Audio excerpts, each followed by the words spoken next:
નર્મદા જિલ્લાના તિલકવાડામાં પત્રકાર પર થયેલા હુમલાના મામલે રાજકારણ ગરમાયું છે।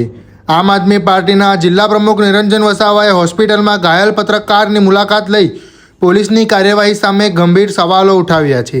સાથે જ બુટલેગરો સામે કડક કાર્યવાહી નહીં થાય તો એસપી કચેરીનો ઘેરાવ કરવાની પણ ચીમકી ઉચ્ચારી છે। દર્શક મિત્રો, આપ જોઈ રહ્યા છો સરદારનો અવાજ। તિલકવાડામાં પત્રકાર ગિરીશભાઈ બારિયા પર 19 જૂને થયેલા હુમલા બાદ તેઓ સારવાર હેઠળ છે।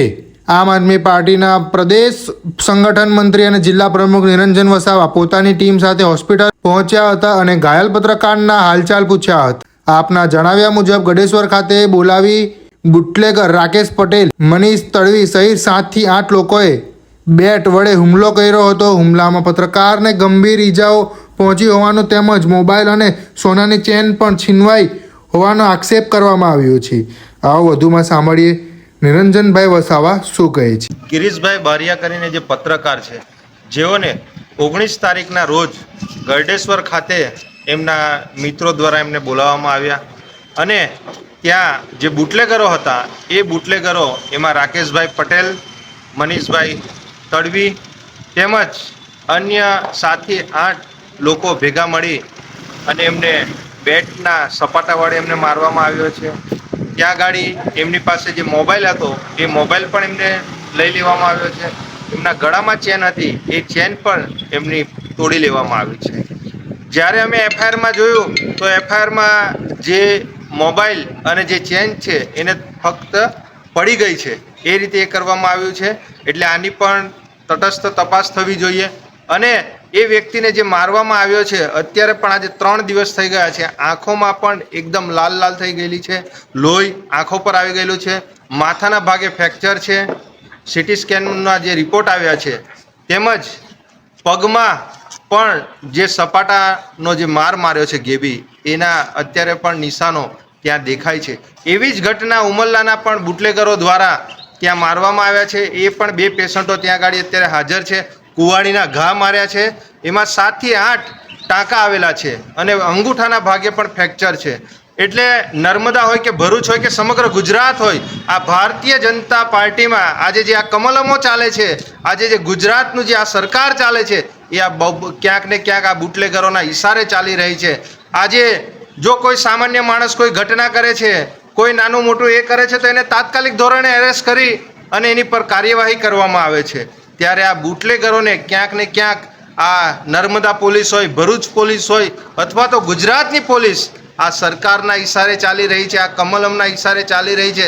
એના લીધે આવા બુટલેગરો પર કોઈ પણ જાતની એક્શન કે કોઈ કાર્યવાહી કરવામાં નહીં આવતી।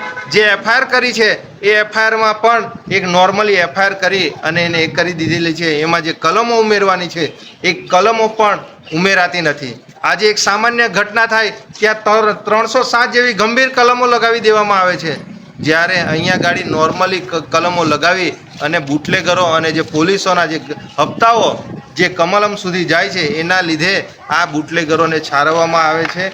એમને જો આવનારા દિવસોમાં એક્શન નહીં લેવાય તો અમે સમગ્ર જનતાને સાથે રાખીને એસપી ઓફિસનો ઘેરાવો કરવાનો થશે। એસપી ઓફિસનો ઘેરાવો કરીશું।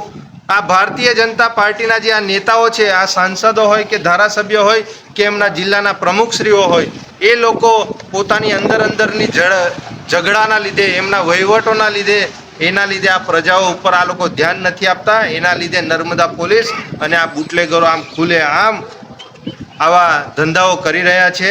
અમારે ગૃહમંત્રીને પણ વિનંતી છે કે આવા લોકો પર કાયદેસરની કાર્યવાહી કરવામાં આવે। જો આવનારા દિવસોમાં કાયદેસરની કાર્યવાહી નહીં થાય તો અમે પ્રજાને સાથે રાખી આના કરતાં મોટા કાર્યક્રમો આવનારા દિવસોમાં આ નર્મદા જિલ્લા ખાતે અમે આપીશું।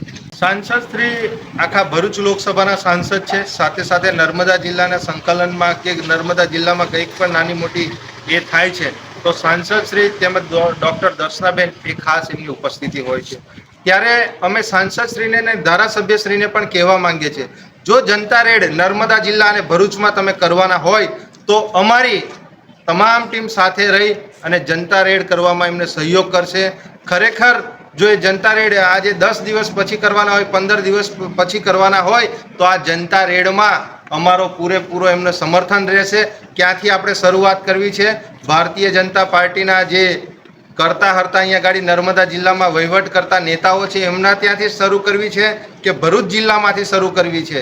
અમારે સાંસદશ્રીને અને ડૉક્ટર દર્શનાબેન શ્રીને અમારે પૂરેપૂરો ટેકો રહેશે અને અમે સાથે રહીને અમને પણ કહેજો, અમને પણ જાણ કરજો, અમે તમારી સાથે આવશું અને આપણે જનતા રેડ સાથે મળીને કરીશું.